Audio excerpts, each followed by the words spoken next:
네, 여러분 안녕하세요. 오늘은 여러분들이 가장 어려워하는 질문 중 하나인 일대장이라고 할까요? 왜 당신을 뽑아야 하는가? 그리고 본인만의 차별화된 경쟁력은 무엇인가? 라는 질문을 해결하기 위한 영상을 한번 찍어볼 텐데요. 이 질문은 과거에는 면접 때 주로 많이 나왔는데 최근에는 추세가 점점 자소서에도 많이 넣고 있어요. 본인만의 경쟁력을 세 가지 이상 쓰라고 한다거나 이 경쟁력을 갖추기 위해서 그동안 노력한 것들에 대해서 세 가지 이상 쓰라고 한다든가 이와 같은 형태로 최근에는 서류와 면접에서 함께 붙고 있다라고 알고 계시면 좋겠습니다. 이 질문은 보시는 것처럼 여러 가지 형태로 질문을 할 수 있는데 앞서 말씀드린 것도 있지만 이 직무에 필요한 역량이 무엇이라 생각하고 왜 본인이 부합한다고 보는가 라고 묻기도 하고요. 당신이 면접관이라면 누구를 뽑겠는가, 그 이유는 뭐라고 생각하는가 라고 묻기도 해요. 그리고 저 신입사원 때는 이 중 한 명이 떨어져야 된다면 누구를 떨어뜨리고 그 이유는 무엇인가 라고 저한테 묻기도 했어요. 그러니까 이처럼 여러 가지 형태로 물을 수 있다고 보시면 돼요.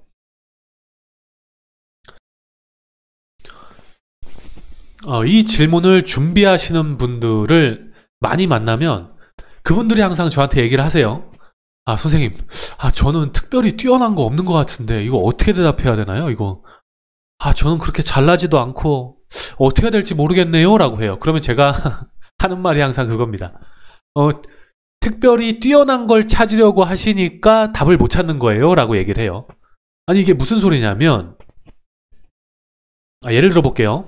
여러분들이 공모전에 나가기 위해서 6명이서 이제 업무 분담을 나눠서 준비를 하려고 했어요.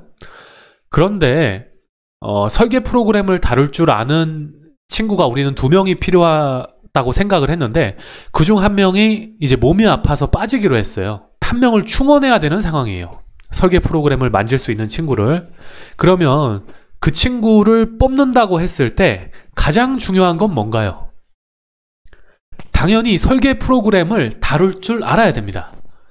카티아가 됐든 크레오가 됐든 우리가 구상한 방식을, 예를 들면 어떤 설계값을 우리가 구하고 나서 이 설계값에 따라서 프로그래밍을 할 줄 아는 친구를 이제 구해야 된단 말이에요. 그러면 기본적으로 그 프로그램을 다룰 줄 아는 친구여야겠죠. 그런데 프로그램을 다룰 줄 아는 친구가 이제 2명이 있는데 그 중에 1명은 한마디로 좀 네 가지가 없고 자기 잘난 척만 하고 다른 팀원들이랑 잘 어울리지도 않고 그냥 자기만 자기 잘난 맛에 사는 친구예요. 그리고 다른 1명은 설계 프로그램을 다룰 줄도 아는데 굉장히 팀워크도 뛰어나고 조금 경우에 따라서는 본인 업무 외적인 것도 좀 하고 굉장히 적극적인 친구입니다. 당연히 누구를 뽑겠어요? 여러분도 후자를 뽑을 겁니다. 그런 생각을 해보시면 이 문제에 대한 정답을 찾으실 수가 있는데요. 첫 번째는요, 직무 전문성입니다. 좀 전에 예에서 설계 프로그램을 다룰 수 없는 친구가 우리한테 면접을 보러 온다면 그 친구가 2, 3번이 아무리 좋아도 직무 전문성, 즉 설계 프로그램을 다룰 수 없기 때문에 뽑을 수가 없는 거예요. 그래서 1번이 가장 중요한 겁니다. 직무 전문성. 이 직무 전문성이 그러면 확보되면 그 다음에 인성이나 조직 적합도를 판단해서 그 사람을 채용할지 말지를 결정을 하게 됩니다. 이게 대부분의 회사에서 보는 면접 평가표도 이와 같은 형태로 구성이 되어 있어요. 직무 전문성이라는 건 직무 수행 역량이라고 표현하기도 하고요. 어쨌든 이와 같은 형태로 표현하고, 인성은 회사에 따라 성실성, 책임감, 태도, 가치관, 이와 같은 다양한 추상적인 용어들로 표현이 됩니다. 조직 적합도는 이 친구가 혼자만 일하는 게 아니라 입사해서 상사, 동료, 그리고 부하들과 잘 얼마나 어울릴 수 있는지 이런 것들을 체크하는 항목이에요. 이제 이걸 잘 아셨죠? 내가 설계 프로그램을 다룰 줄 아는 친구를 뽑는다고 가정하면 너무 쉽잖아요. 그러면 이 내용을 조금만 더 구체화해 볼게요. 직무 전문성이라고 했는데,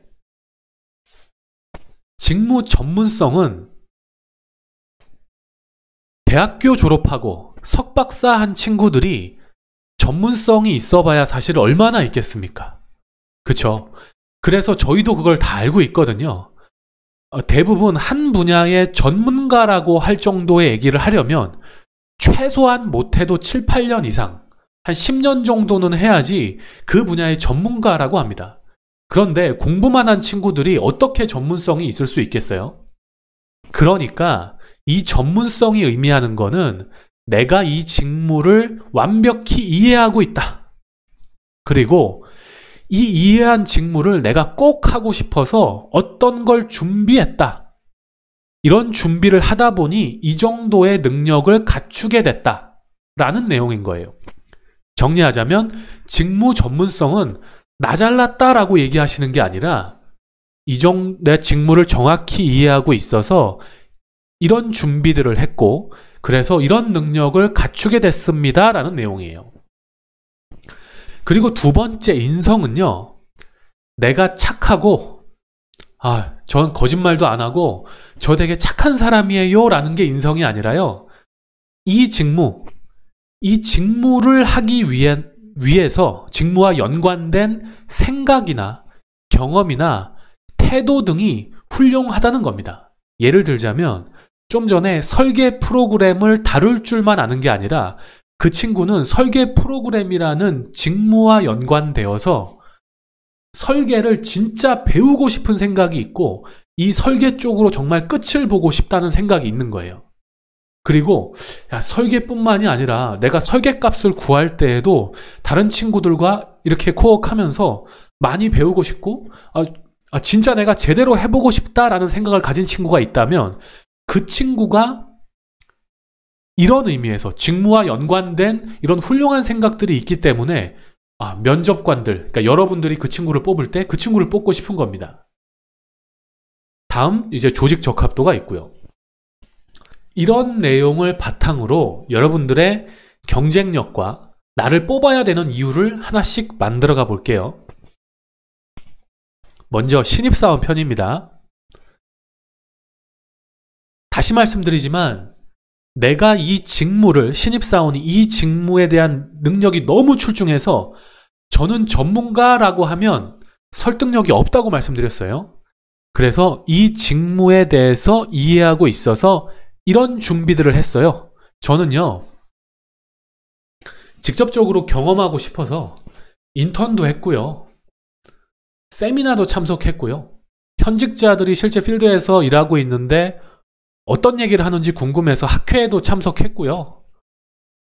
그리고 또 자격증도 준비하면 전문 지식도 쌓는데 도움이 될 거라고 생각해서 자격증도 취득했어요. 이런 준비를 얘기 드리는 거예요. 또 제가 그쪽 전공이 아닌데 비전공자임에도 불구하고 저 이쪽 진로로 하고 싶어서 3, 4학년 때 이런 전공들도 가서 들었어요. 이런 얘기들, 이런 게 다 준비에 들어가는 거예요. 그리고 직무에 필요한 나의 이 직무를 바라보는 관점, 태도나 생각 등을 정리하는 겁니다. 사례가 없으면 섭하잖아요. 그래서 사례까지 제가 다 뽑아왔습니다.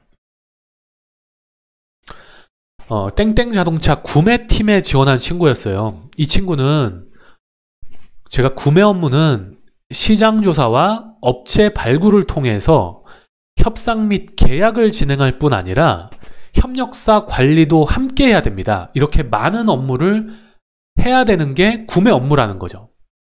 그래서 내가 직무를 이해하고 있다는 얘기를 먼저 하는 거예요. 이런 걸 다 해야 됩니다. 이를 위해서 자동차 시장과 부품을 이해해야 된다고 생각해서 저는 자격증인 일반 기계기사를 취득을 했고요. 기계 역학 관련된 전공도 수강을 했고요. 자동차 관련 기자들이 쓰는 전문 잡지를 구독해서 매월 챙겨보고 있습니다. 뿐만 아니라 인턴 등도 하면서 이런 부분을 준비를 했습니다. 그래서 이렇게 내가 준비한 걸 얘기하시는 거예요. 이 외에도 구매 업무를 하려면 다양한 국제 거래나 운송 이슈를 핸들링할 수 있어야 되는데 그러려면 어학 능력이 필수적일 거다. 꾸준히 학습해온 제 어학 능력도 이런 구매 업무를 하는데 굉장히 도움이 될 거라고 생각합니다. 해서 저의 이런 경쟁력이 있기 때문에 제가 뽑혀야 된다고 생각합니다. 라는 논리로 말씀하시는 거예요. 자, 다음 2번 사례를 볼게요. 이 2번 친구는 1번 친구에 비해서 준비가 미흡했던 친구예요. 그러니까 4학년 거의 마칠 때쯤 본인 그 직무에 대해서 결정을 했었고 그러다 보니까 그동안 준비한 게 거의 없었던 거죠. 그래서 어떻게 논리적으로 연결을 시켜드렸는지 잘 보세요. 첫 번째, 내가 직무를 잘 이해하고 있다는 걸 설명해야 된다고 했죠. 구매 업무는 구매 품목을 누구보다 잘 아는 것이 핵심이라고 생각했습니다. 내가 구매 품목 이해를 위해서는 직접적으로 관련 부품사에 인턴을 하는 게 필요하다고 생각했습니다. 이때 물론 생산부서도 아니었고 구매부서도 아니었지만 현장에 찾아가서 왜? 구매 품목 이해가 정말 중요하다고 생각했기 때문에 현장에 찾아가서 이런저런 노력들을 해서 그 회사의 기술자만큼 알기 위해서 노력했습니다. 물론 내가 그만큼 알지는 못하지만 기술자만큼 그 제품을 알기 위해서 이런 노력을 했습니다. 라고 얘기하는 거예요. 실제 이 친구는요, 인턴 한 달밖에 안 했어요. 구매팀도 아니었고요. 생산팀도 아니었어요. 그런데 이렇게 연결을 한 거죠. 근데 인턴밖에 한 게 없었고 자격증도 없었고 수업 들은 것도 아무것도 없었어요. 그래서 또 아르바이트랑 연결을 한 겁니다. 저는요, 인턴뿐만 아니라 아르바이트를 했었는데 항상 함께 일하고 싶은 학생이라는 얘기를 들을 수 있었습니다. 대내외 커뮤니케이션과 협상 능력이 매우 필요한 구매 부서에 있어서 저의 이런 적극적이고 활발한 성격이 분명 도움이 될 것이라 생각합니다. 라고 해서 나의 일에 대한 태도나 생각, 그리고 나의 인성 부분을 종합적으로 강조하신 거죠. 정리할게요. 만약에 2번 친구가 본인을 왜 뽑아야 됩니까? 본인만의 경쟁력이 뭡니까? 라고 얘기를 했을 때 아르바이트랑 인턴 얘기만 하면서 내 커뮤니케이션과 협상 능력만을 강조하시면 설득력이 매우 떨어집니다. 왜냐? 이 단어 자체가 굉장히 추상적인 단어잖아요. 이런 추상적인 단어를 처음 보는 면접관한테 설득시킬 수 있다? 그건 쉽지 않아요. 현실적으로. 그렇기 때문에 항상 여러분들이 이 답변을 준비하실 때에는요, 직무를 내가 완벽히 이해하고 있다라는 얘기를 반드시 먼저 하시고 이걸 바탕으로 내가 무엇을 준비했고 그리고 부가적으로 내가 이런 적극적이고 협상 능력이 있고 커뮤니케이션이 있고 이런 인성적인 부분을 강조하셔야 됩니다. 그래야 설득력이 있는 거예요. 다음 이제 경력사원이에요. 경력사원은 내가 직무를 이해하고 있는 건 물론이고 이걸 위해 준비만 했다라고 하면 쉽지 않죠. 경력사원은 직무 능력이 있어서 즉시 그 회사에 와서 전력감이 될 수 있다라고 보여주셔야 돼요. 직무 필요한 태도나 생각, 즉 인성 부분은 당연히 이제 신입사원처럼 해주시는 거고 내 능력을 잘 강조하시는 거예요. 자, 그런데 능력을 어떻게 강조하시냐면요. 잘 보세요. 처음으로 먼저 직무를 완벽히 이해하고 있다라는 거 설명 반드시 하셔야겠죠? 그래서 이 친구는 MD 직무였는데 MD는 상품 선택과 기획, 납품, 컨셉 등 모든 것을 핸들링할 수 있는 직무다. 조직인으로서 이처럼 많은 일을 할 수 있는 직무는 없다고 생각한다. 그런데 나는 MD를 몇 년간 해왔고 너무나 재미있게 일을 해왔다. 뭐예요? 내가 이 직무에 굉장히 몰입해서 집중해서 이 일을 잘 해왔다는 거죠. 기존 땡땡사에서 요런저런 업무 외에도 상품 소싱 프로젝트를 하면서 성공시킨 경험이 있다. 자, 첫 번째 포인트 나옵니다. 내 능력을 경력사원분들이 강조하실 때에는 다 얘기하는 게 아니에요. 주절주절. 내가 경험한 업무를 다 얘기하는 게 아니라 내가 성공시킨 프로젝트 중심으로 그 회사에 맞는 JD에 맞게 어필하시는 거예요. 그래서 그 성공 경험을 얘기를 하시고, 그리고 나서 만약에 내가 지원한 회사가 기존의 회사와 업종이 다르다. 전혀 다른 업종이다. 그러면 업종 차이는 있으나 이러이러한 부분에서 연관성이 있기 때문에 상당한 도움을 드릴 수 있다고 생각하고 어필하시는 겁니다. 다시 정리하면 경력사원은 반드시 내가 성공시킨 프로젝트나 지원 회사의 JD에 맞는 업무를 설명하셔야 되고, 그리고 다음으로 업종이 바뀌었다면 바뀌었음에도 불구하고 어필할 수 있는 포인트를 찝어서 말씀하셔야 된다는 거. 뿐만 아니라 MD는 시장과 상품에 대한 이해가 필수적인데 지속적으로 시장 트렌드를 읽기 위한 노력을 해왔습니다. 그러니까 내가 그동안 일만 한 게 아니라 이런 준비도 또 했다라고 어필하는 거죠. 이런 세미나에도 참석했고요. 박람회도 참석했고요. 이런 서칭 등도 지속적으로 하면서 계속적으로 노력해왔습니다 라고 얘기하는 거예요. 저의 이런 성공 경험과 그동안의 노력들은 입사 후 너희 회사에도 분명 도움을 드릴 수 있다고 생각합니다. 이외에 이제 뭐 태도나 생각적인 부분도 추가해 주시고요. 이처럼 그 신입사원과 경력사원이 이 질문에 답변하는 방식은 약간 차이가 있지만 기본적인 큰 틀은 똑같습니다. 직무 이해도를 바탕으로 그를 위해 준비한 과정이 반드시 들어가야 되고 그 직무에 맞게 필요한 역량을 추가적으로 말씀하시는 거라고 정리할 수가 있겠어요. 오늘 이 내용은 정말 중요하고요. 여러분들 꼭 정리하셔야 됩니다. 앞서 말씀드린 대로 그 설계 프로젝트에 우리가 같이 일하고 싶은 친구를 뽑는데 그 친구한테 물어봤어요. 야, 너가 우리한테 뭐 도움 줄 수 있을 거라고 생각하냐? 라고 물어봤는데 그 친구가 나 모르겠는데 내가 별로 도움을 줄 게 없을 것 같은데 라고 하면 여러분들도 그 친구를 뽑고 싶지 않잖아요. 똑같습니다. 면접관들도요.